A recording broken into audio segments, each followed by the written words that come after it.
In front, Alienation 440 rim, laced to a stock FitTech 1 hub, stock fork, stock bars, Shadow Conspiracy stem with the Eastern headset, Fit Tech 1 frame, Fit plastic pivotal with just a stock seat post, Profile 25 tooth sprocket in purple,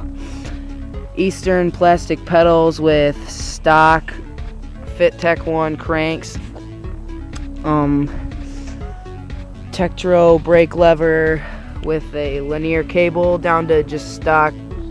U-brakes,